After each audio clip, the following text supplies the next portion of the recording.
Hello and welcome back to the Games Kingdom. My name's Cole King, and for today's unboxing we're going to be looking at my newest acquisition, which is the board game Court of the Dead Mourners Call.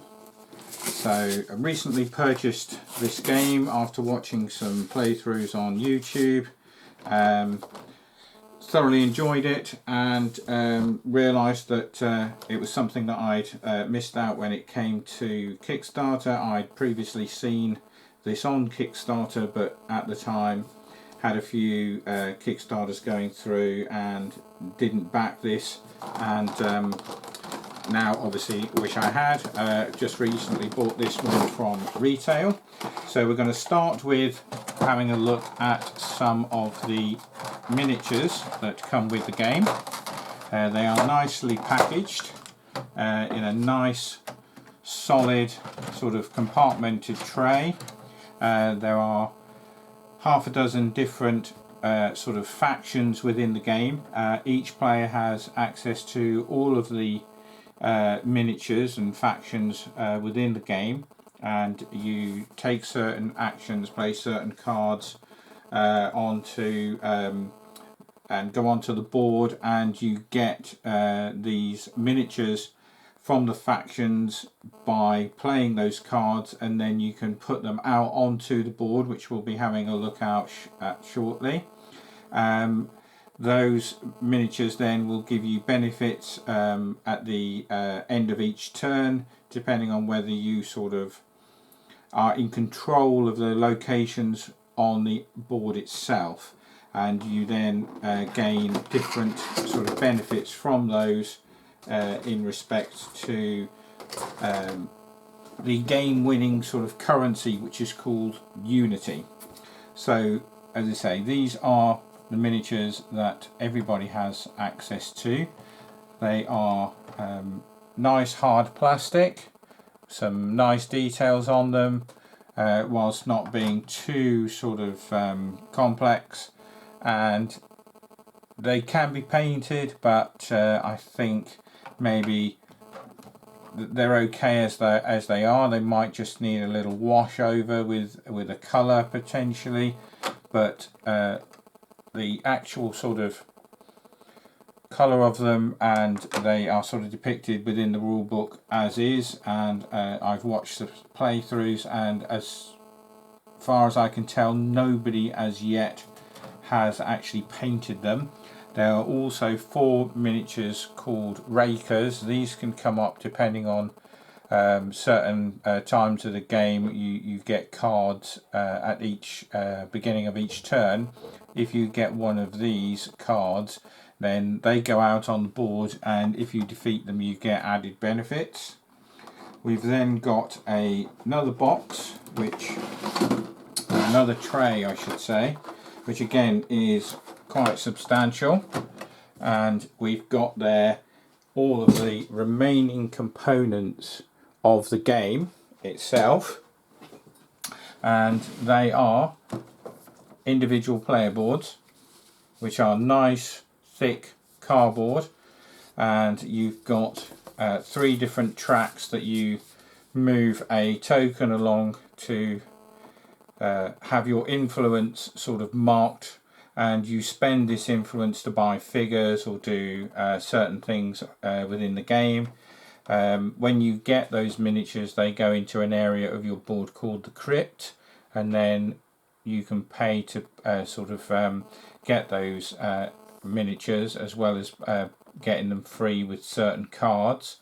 There is Etheria, which is the sort of currency, the crystals, and you get that at the beginning of each turn. There is a sort of draft mechanism where you roll 4 dice, and you then add those total, and that is the amount that is available for that turn. It's split into piles, which the first player decides how much is going to be in each pile, and then as you go around the table, the next players pick those piles of Etheria.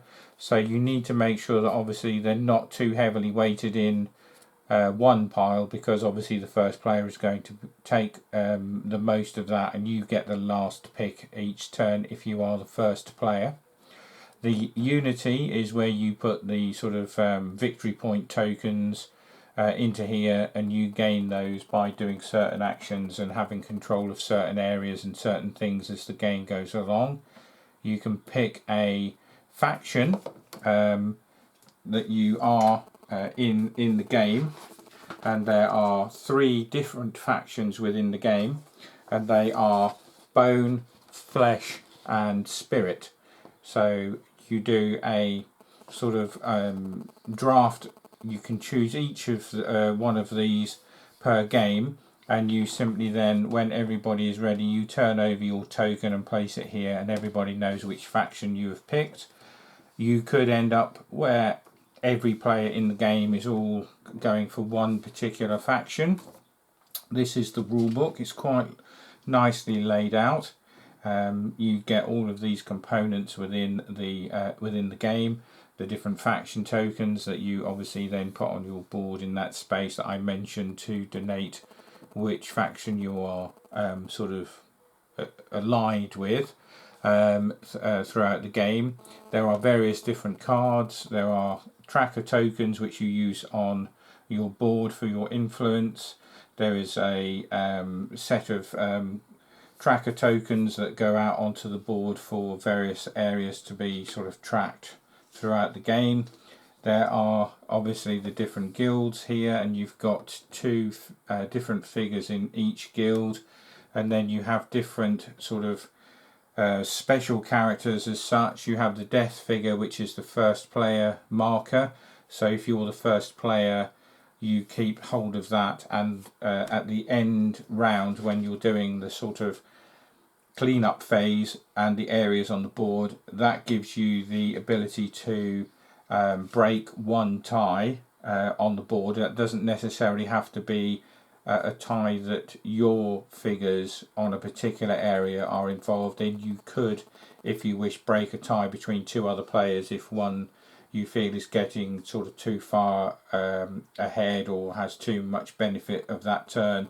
You could do it so that the player that they're tied with wins that particular area, and then the others do certain things throughout the game depending on who has control of them. And these ones here, Demethyl, Kia and Odium, they are only out onto the board under the control of 1 player for that turn, and then they go back into a sort of pool that for the next turn anybody again could take control of and use them out on the board.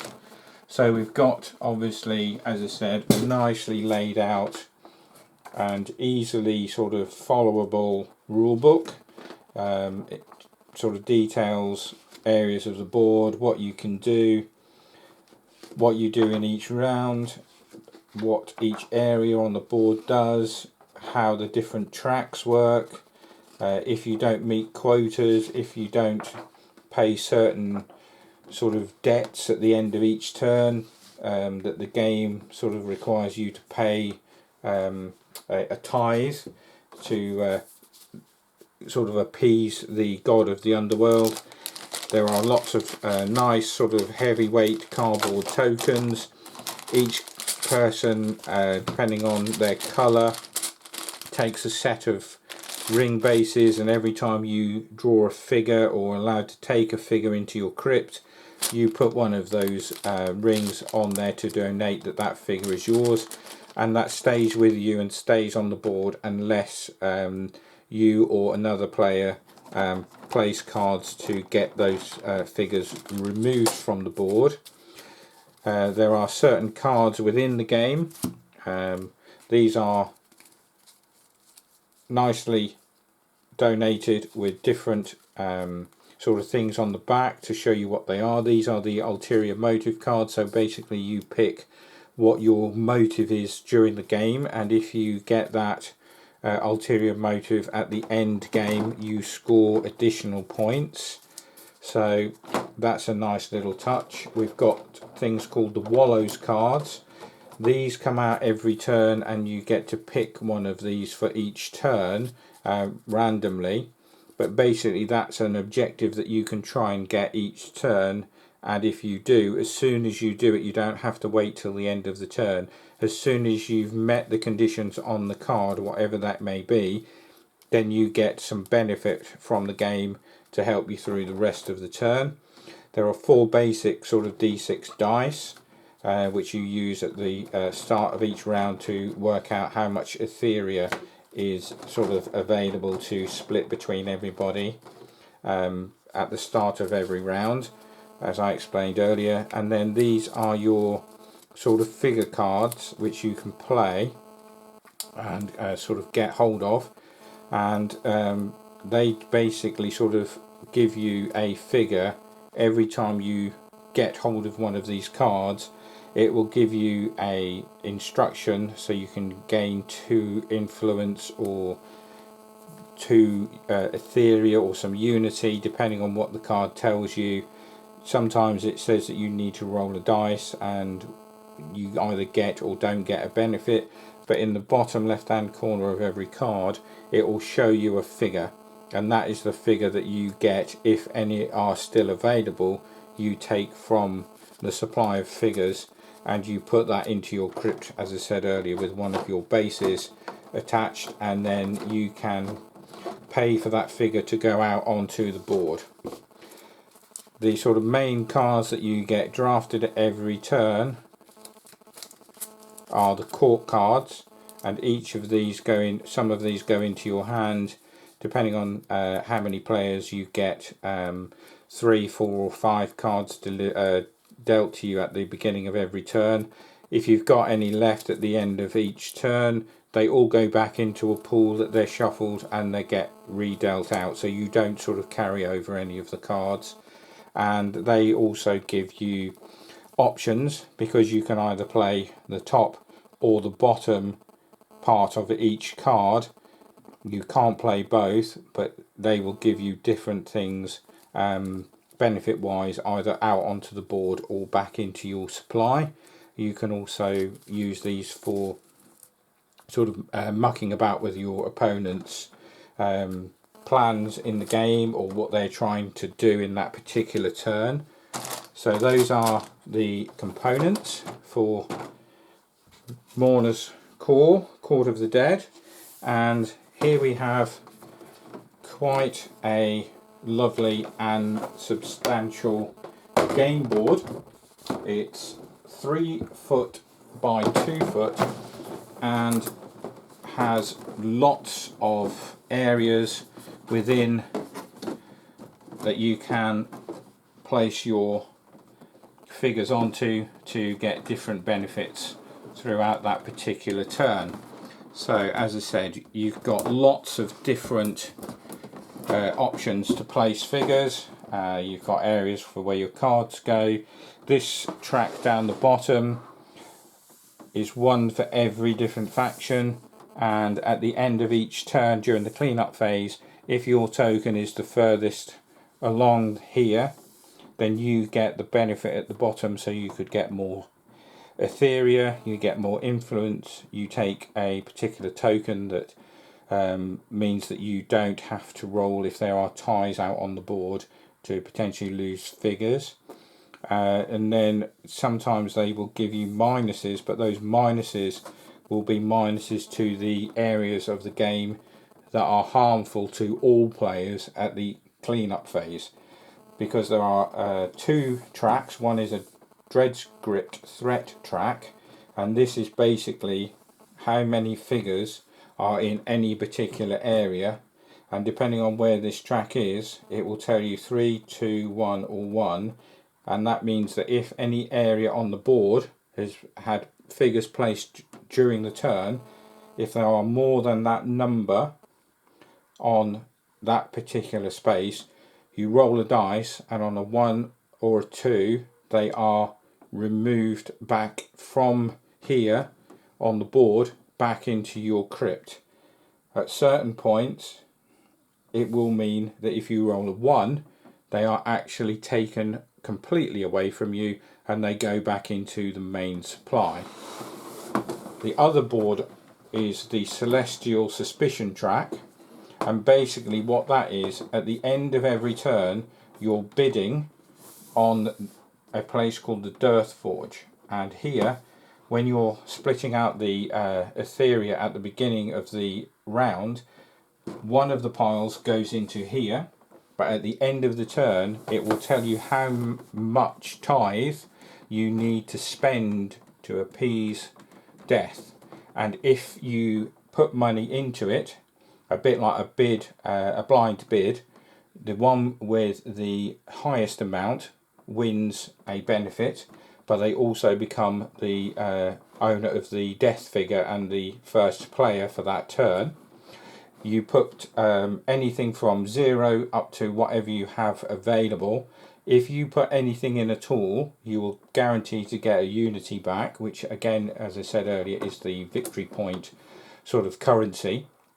If you don't put anything in, then it costs you on your track. You have to lose benefits on your home board, but as I say, the winner gets a bonus of taking unity as well as a reward for being the most generous towards this particular part of the game, which is, as I say, the Celestial Suspicion.